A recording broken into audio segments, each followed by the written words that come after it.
Hey, relax out there. You people cannot act any different in class just because I'm famous now. So, to all my fans out there, I just want to give a big show of appreciation for all your subscriptions to my YouTube page. And for a brief moment this morning, I thought that people actually cared about science, which was amazing. And then I thought, that doesn't make any sense. And there's not that many people in the entire world that are taking AP Environmental Science.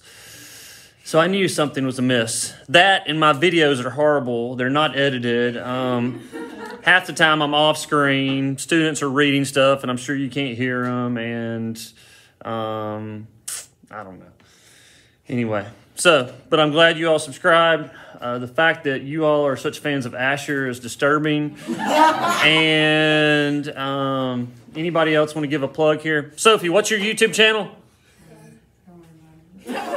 Rachel, what's yours? Rachel Marie. Rachel Marie? Yeah. Is that all it is? Yeah. Okay. Rachel Marie wants you to visit her YouTube channel. Sophie's in the kitchen? That's what it is. Yeah. Sophie's in the kitchen. It's a good cooking channel. She's the next Giadia, or what do you say that name? Girl's name? Rachel Ray. No, not Rachel Ray. You look like Rachel Ray. So, yes. I just want to thank all of you guys out there, and all the comments were very sweet. I think my favorite was, "You look like you smell like Samuel L. Jackson."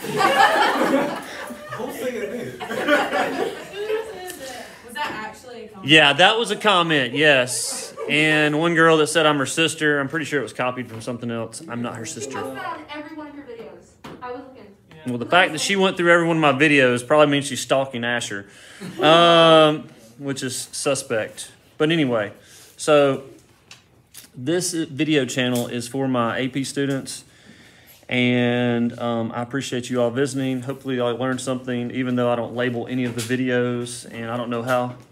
I was like, how do these people even know what to watch? Why are they watching this? Like, it says like 3-9, which is third 9 weeks, day 6. Like, you don't even know what you're looking for. Like, I must be really good. And then I thought, that can't be it. And that wasn't it at all. So, Mac, tell some stories about your childhood. Well, I'm not going to get any childhood stories, especially about the ones with like castrating pigs and things of that nature. The thing that disturbed me the most out of all of this is that I went and looked at my Luke Exotic YouTube channel, and there are only 12 subscribers. Like, it doesn't deserve plugging. Like, I mean, and like, I can't plug it in here anyway because I'm in the bathtub half the time. I got my shirt off, and so. But the videos were such good quarantine content.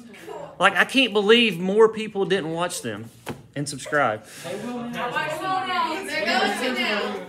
That first video is the best. But anyway.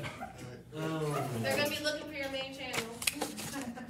Link it in the description. Luke Exotic. Yes, I will link it if I figure out how to do that. We'll teach you. We'll help you. Okay, so you don't want to learn? That sounds about right. So you guys can go scroll through TikTok mindlessly for the next 30 minutes or so because we're going to learn. And unless you want to know more about wind energy, which we're going to get into. So on page 360 in your... No, that's not right. Where are we? Wind 363 in your book. So, wind energy.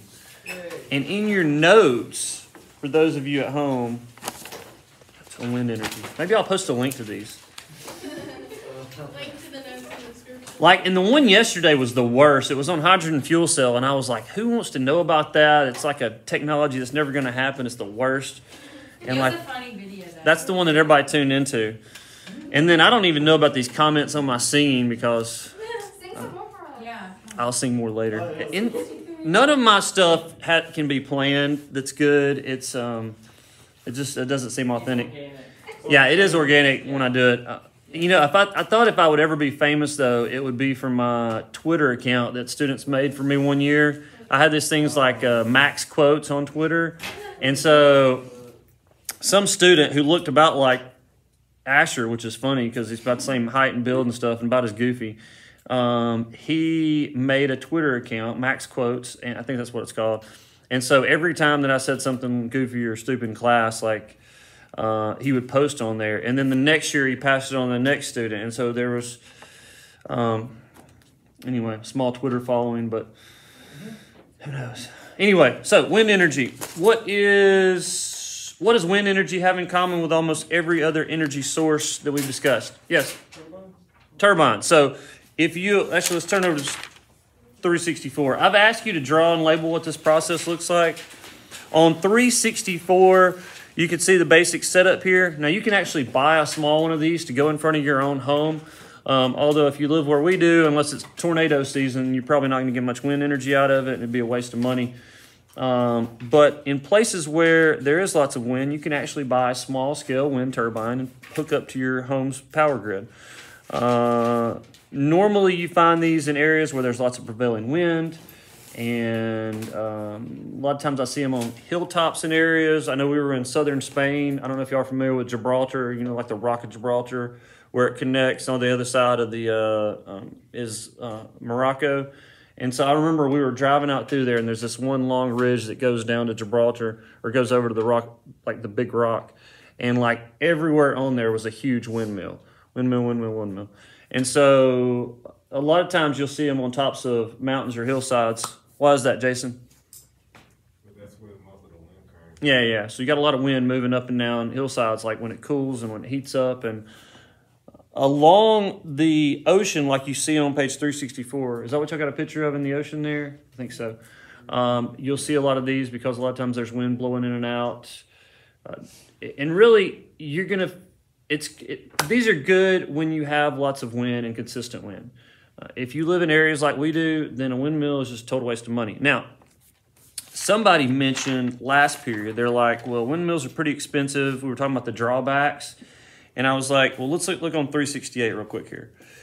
368 says that windmills are actually the best renewable energy source on return on investment. So like whatever, like $1 you put into the windmill, you get $18 out of it. Now, obviously this is assuming that you're in an area where there's lots of wind. And also you'll notice on the left side over there, relative to these other energy sources, it's a pretty low upfront cost associated with it. Did I tell you all the geothermal heat pumps yesterday? How much the cost is? Maybe I'll look this up after this class. So we watched the little geothermal heat pump video, and I looked it up, and they said installation's roughly about $20,000 to $25,000 on most homes, which is a lot of money. But to give you an idea, so a normal heat pump, though, usually, like on the homes across the street over here, if you were to install like a good heat pump system, you're probably close to $10,000. So it's not really that much more. And every year you would expect, it said that saved, 70, 80% on your electricity bill, on your heating and cooling, excuse me. So if you saved $100 or $150 a month, then, I don't know, in 10, 12 years, you could probably make back your money on what you spent extra on that heat pump. So it would just take a while. It's kind of like solar. There's a little bit more money up front, but in the long run, you can get that back if you have the money to invest in that. So like Layla, if you're buying, Layla wants to be famous too. She's actually a really good actress. Y'all should come to the show. What was that thing you did? I really liked that. I almost cried. Shelby, Still Magnolias. Oh, it was so good. Yeah, I thought it was beautiful. I was like, who is that? She is really good. But anyway, where was I going with that? Wind energy. I can't remember. So, wind energy has its benefits. It's not that expensive. And if you've got wind available, then it's good stuff. So, what are the drawbacks? These are the questions we need to answer. All right, turn back to 365. 365. Wind power. So, there's a lot of wind power over in Europe. For all my YouTube fans over in Europe, you know what I'm talking about. I remember we were there in 2005 4 or 5, I went on this like backpacking trip with this other guy that used to teach here, Mike Jones, not the famous rapper. And he's no longer here. I think he's out in Nevada. But anyway, I remember we were on the train. Like, has anybody been to Europe in here? No. Andrew, where'd y'all go? Paris. Did y'all see any windmills? Were you just mostly in the city? We're mainly. I mean, I saw a few windmills, and we're mainly. Yeah. So you would have to get, like, we traveled by train to all the different countries. And so, like, when you're out in the countryside, you would see a ton of windmills set up there. And so and I think they mentioned in the video we watched last Thursday, the TED Talk, how Germany was kind of the leading nation in terms of renewable energy. They'd invested a ton of money in solar and wind. The problems and the main drawbacks with that, Jason, is what? I have no idea. Bella? Wind. What do you think? Like, besides, it's not available everywhere. Like, we don't have much wind around here. What are other drawbacks? Trent? These are just random names I've made up for people just for the purpose of YouTube. So this isn't actually their real names. Yeah. Like the noise. Yeah, noise factor is brought up. I think that was on something we looked at. I'll be honest with you. My wife and I went to Australia a couple years ago, and we got to drive up. It was out in the middle of nowhere. We drove up to a couple windmills out in the countryside, and like it's cool to listen to them. Like it's just a huge like swishing sound, and it is, I guess, pretty loud if you live right next to it all the time. So maybe that's an issue. Maybe that could be considered noise pollution if it's, I don't know, if it affects some of the organisms in that area. But I don't think noise is the main one. Yeah, Colby. Yeah, so birds is a big one. I looked up an article this morning, and we talked about that the other day a little bit, right? Or the guy in the video, he talked about the bird issue and how like it kills a lot of bigger birds, ones that are, I guess we would consider more ecologically valuable than your run-of-the-mill mockingbird and robin and sparrow and whatnot. But he had mentioned that the other day, and so I found an article that came up a couple days ago. In this place in, I think it was Norway, they painted one of the turbine blades black. And so for some reason, they did a study for a few years, and the number of birds that died went down by about 70%. Why do you think, now, keep in mind, this seemed like, from what I read, was a fairly small study. Why do you think painting one of the turbine blades black would change the number of bird deaths? I mean, I think maybe they could see the black blade. I don't know. It would show up, Layla.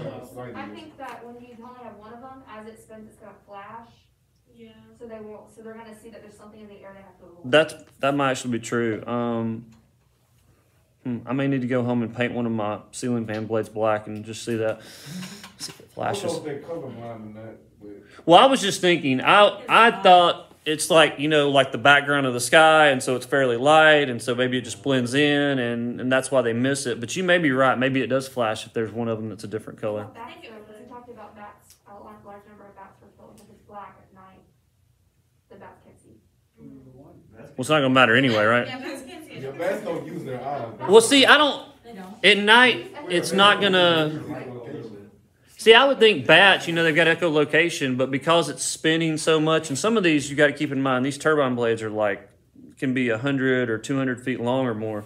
And so you have this large spin coming around, and you may just be flying along and not see or hear anything hardly, and then just all of a sudden a blade comes up and whacks you upside the head and you die. So, chops you too. So that I wonder about the bats though. I don't know what you can do, if you can put out some kind of signal or something. I know we normally think of bats as like kind of this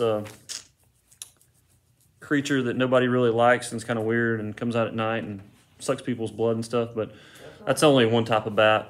Most bats are actually very good ecologically. They're good for farmers because they do what? Eat lots of pests, yeah. And if you don't like mosquitoes, they come out and eat mosquitoes and other bugs and stuff like that. That was one thing I'd actually thought about doing at my place over here, is installing a bat what do you call them? A bat box. Instead of a bird box or a bird house, you can make a bat house, and there's like plans online. It's weird. They're kind of like tall and skinny, and you're supposed to give a place inside that's rough for them to grab a hold of. But you can, building one of those, you can encourage like bats to live in your area.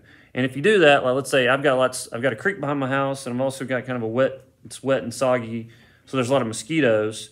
So my aim was like, hey, I need to get rid of some mosquitoes. So maybe that's some way of naturally getting rid of those mosquitoes. Yeah, Donovan. Are fruit bats beneficial to like help spreading the seeds? Or not? Yeah, I would think so. So like fruit bats, yeah. So they're eating seeds and they're carrying them and they're pooping them out, and yeah. So they're very beneficial in that way. Now, I would say this is kind of a tangent. Bats, the one drawback you hear about a lot of bats that are allegedly spreading diseases. I think they think it's one of the main transmitters of what's that one in Africa where everybody bleeds out? Ebola, yeah. I always get that confused with Ebola. So I think most of those outbreaks are attributed to bats, and then possibly the COVID virus was found. I heard one. So there was one hypothesis that COVID came from. Hold on, Donovan. You can tell me what you think. COVID. So in China, they were doing research, and they think it came from a facility where they were doing research, and somebody got sick, and then that's how COVID started to spread.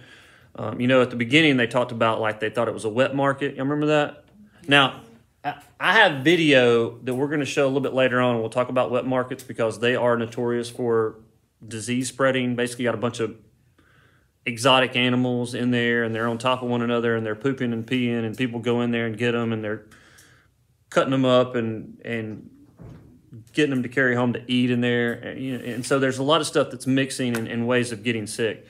But one possible explanation I heard for COVID is that some of the researchers were researching a cave in another part of China where workers were getting pneumonia and getting really sick. And so they went in and got some, I guess, viruses. They tested the bats and got some viruses, and they were researching it. And so maybe that explains, COVID, since it's primarily like affecting the respiratory system, maybe where it came from. Now, that's about all. I'll go down that rabbit hole. Yeah, Donovan. From what I've heard, so someone from your AP bio class had a hypothesis that that corona came from China because someone through this some of the Chinese eat bats. No, that was the wet market. Hold on a second. Hey.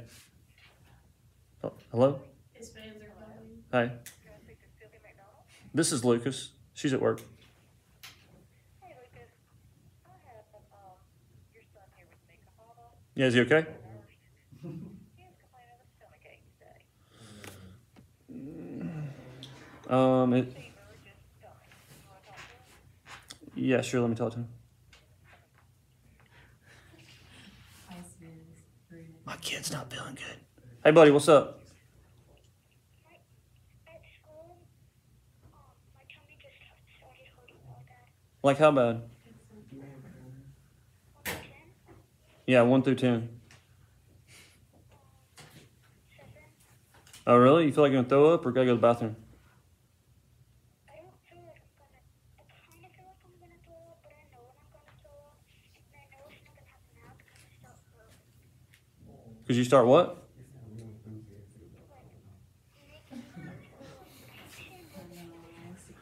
Do you think your mom needs to come get you? Or do you think you can make it at school?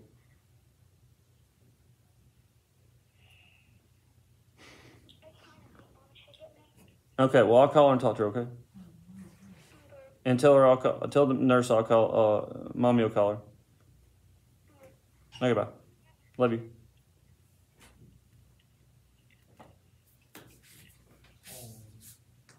Hey. You think he's gonna make it at school?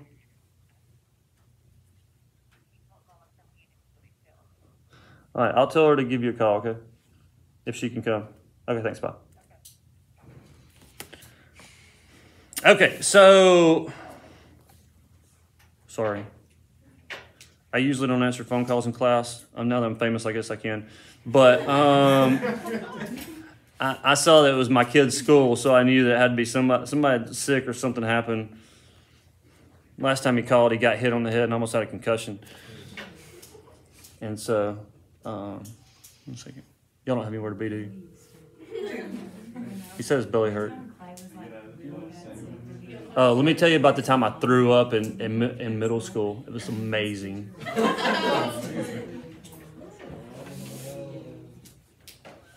Hey, Cahaba's school just called me, or he called me, and the nurse called me and said he had a bellyache. He's having a tough time. I don't know. You might want to call her up and talk to her. Okay, bye. Let mama deal with that. Okay, so I don't know if y'all ever have McRibs like at McDonald's, or they used to serve them in our lunchroom, and our lunchroom was way worse than this one. And so that gives you an indication. And so the McRibs, I mean, like, it was like one of those things you wanted to eat and then you wanted to die afterwards. And so I remember one day I was technically in high school, because high school was 7th through 12th grade. So one day I ate a bunch of McRibs at lunch, and then like I started feeling sick. Keep in mind I was in 8th grade, probably had my LA gears on, I don't know, just roaming around doing my thing. And like I started feeling sick, and I never missed school, but I was headed to the office and be like I had to go home. And then I got right in front of the office, and like it was just like an unstoppable rebel force. Like I threw up, and I just remember it was a pile of throw up, probably like 6 feet across, right in front of the door to the office, like all over the floor. And then I ran to the bathroom, and the principal came in there, and he's like, "Why did you not go to the bathroom?" And I was like, "It just came out. I couldn't help it." I mean, really, it wasn't like I tried to throw up right there. It was just like, boom. I waited too long. I used to put trails of throw up all the way to my parents' room instead of going to the bathroom. You had trails of throw up? Yes, I wanted them to know that I was throwing up, so I just like throw up all the way to their room instead of Throw up going in to the the toilet, bathroom. you're like, nah, you're fine. So you gotta do it like right in front of their bed. My kids are pretty good about throwing up. Sipsy especially, if she gets sick, she'll go to the bathroom and like, she's a trooper. But I always am a whiner when it comes to throwing up. Ugh. Me too.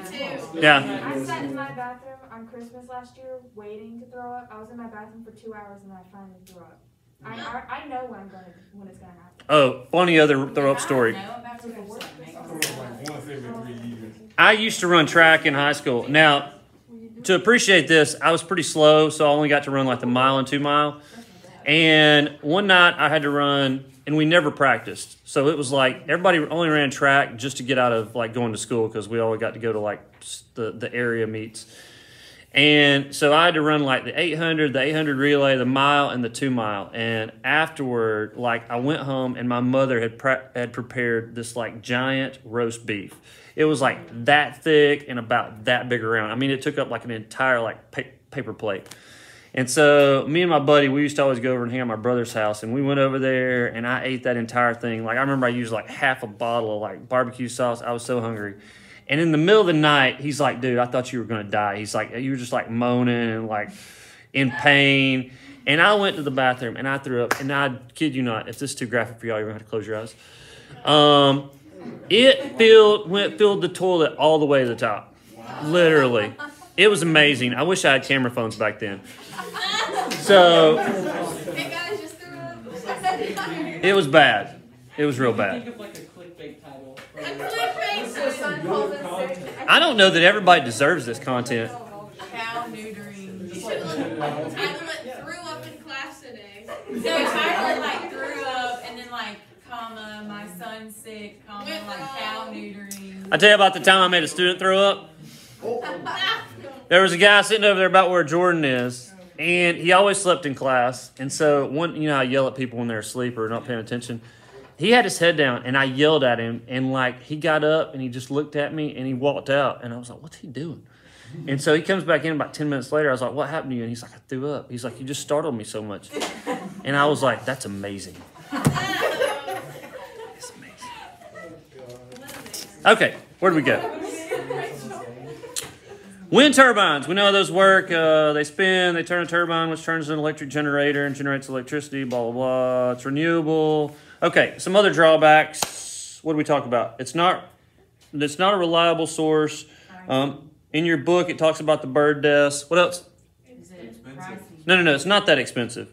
Compared to the other ones, it's other energy sources, it's really not. Oh, and the one other thing I want to talk about is if you're going to have wind energy or solar or whatever, you've got to have it pretty close to where you live.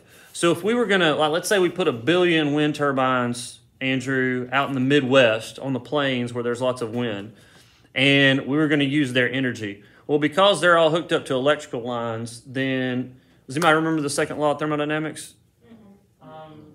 Is it the, not the 10%, it's the cannot be created or destroyed? No, it's the first one. First one. The second one's entropy. So everything's going toward a state of disorder. So basically, as energy is transferred from one place to another, then you're losing that energy into a less reliable form. It's like, when you're eating stuff, a lot's given off as heat. So basically, as energy moves through the power lines, you lose a lot of that. A lot of that energy gets lost, and so you can't just transfer energy from one place a long distance to another.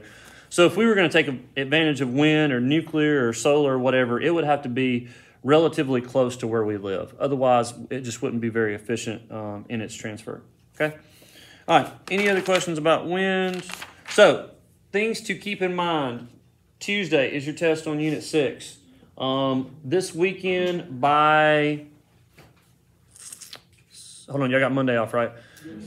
By Monday night at midnight, you guys need to complete progress checks 1 and 2. There are 2 progress checks. They are good reviews for this unit test. They're probably about 20 questions each. They should already be up, so take them when you want to. And another thing, the quiz you guys took on 6.1 through 6.9 the other day, I changed it to where you can see your answers. So I would expect you, a good idea is probably to go back and look at those questions, see what the ones you missed, and look at the correct answers. Yes? You're 52. Wind turbines use kinetic energy of moving air to spin turbine, which in turn converts the, I think it's just mechanical motion of the turbine into electrical energy. Good question. So, what else? Yes? When is the solar things due? Solar ovens. Okay. Yeah, all you on YouTube, it's not getting as fun as it used to be. So, here's what we're going to do.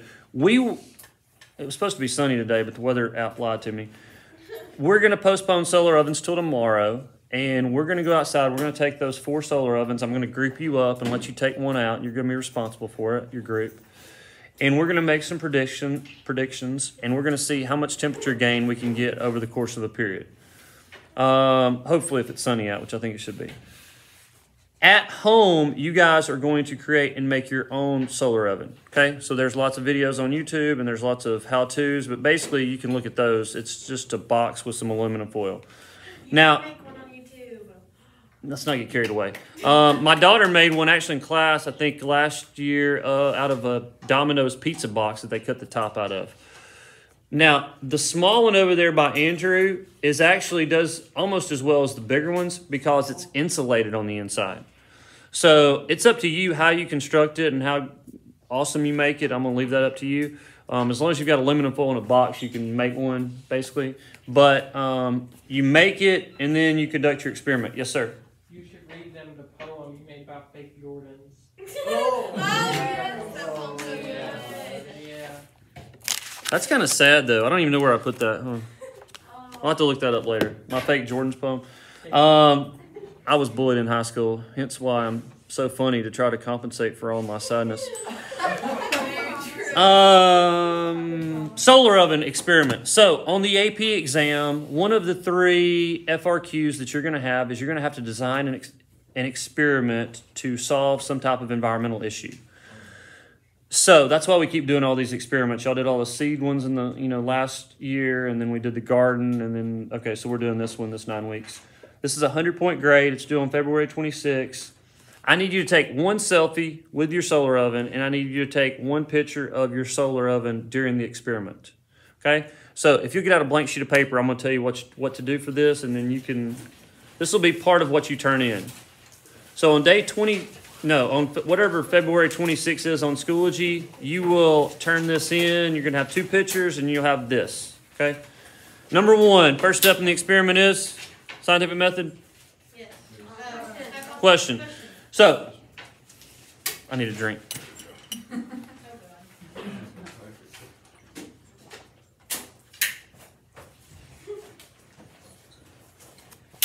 I haven't seen those strawberry drinks that I usually get to make these or to use these bottles out of, but delicious.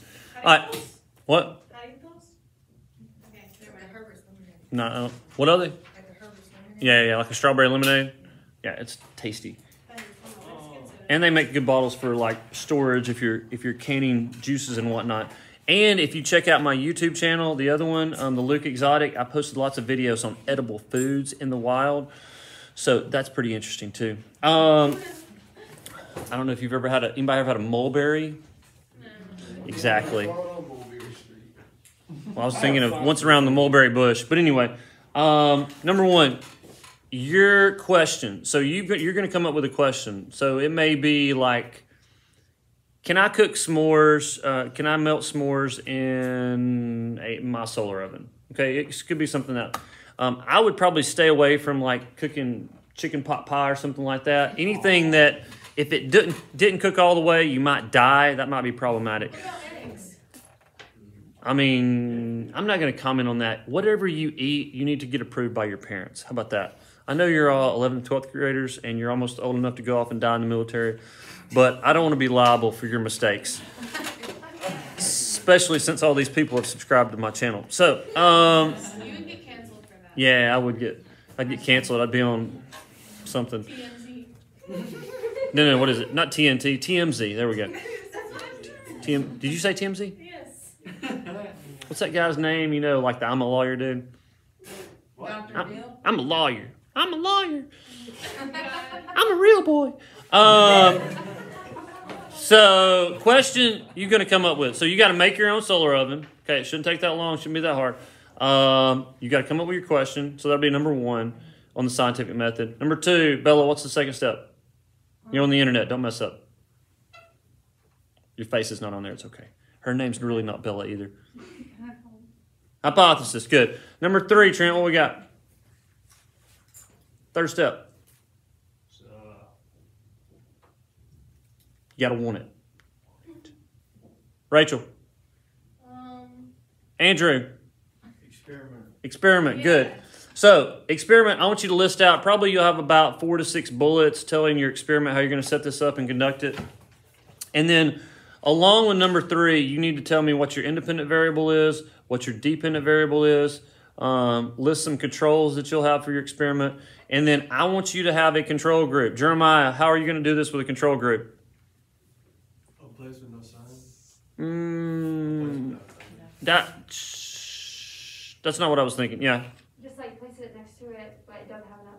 Yeah. So I just want you to compare it to like with the solar oven and without. So you would have your solar oven set up facing the sun with a plate in there with your s'mores or whatever you're doing. And then you'd have the same kind of plate next to it with the s'mores not in the solar oven. What if it like rains all the time?